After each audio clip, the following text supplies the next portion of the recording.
भाई बा हमारे बाबू सारे लोग साथ में हैं। जैसा कि रामानंद स्वामी ने बताया उस चीज को आप लोग सुने हैं, बताया गया। क्या बताओ लोग? सत्य गुरु ज्ञानी हमके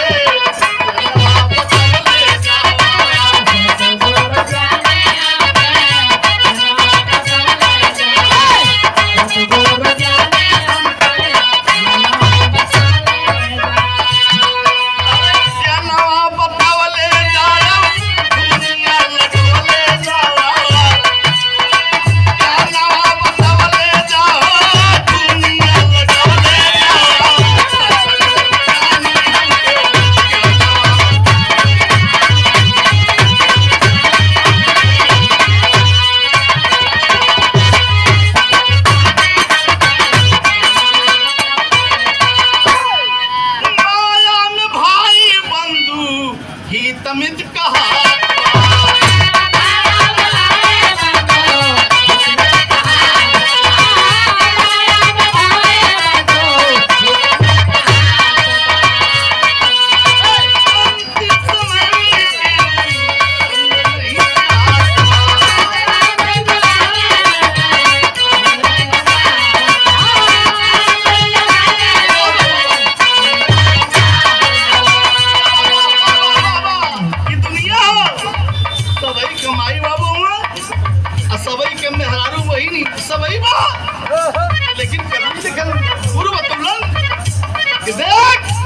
दुनिया के रिवाज श्याम नारायण गुरु जी बताओ तो नहीं है बतिया अजौन किया आपसे बताओ थई लिख के दलन की देख के यही सुधार होई दुनिया के क्यों ना हो मेरी रानी बतलन कि माया में भाई बंधु ही तमित कहा अंतिम समय में केहू संग नहीं जाता।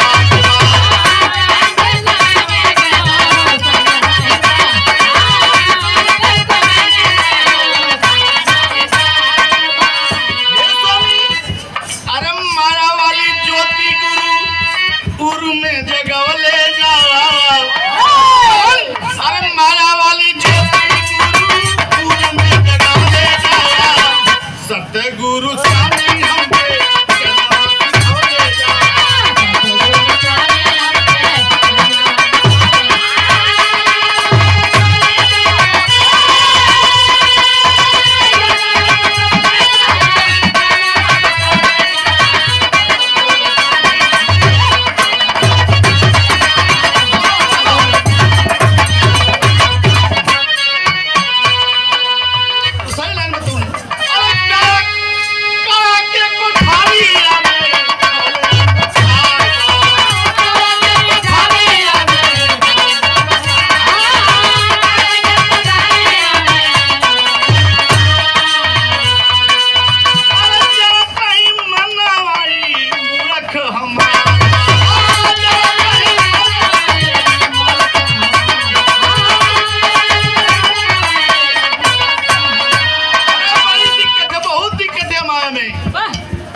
सत्य गुरु स्वामी हमके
स्वामी हमके ज्ञानवा सिखौले।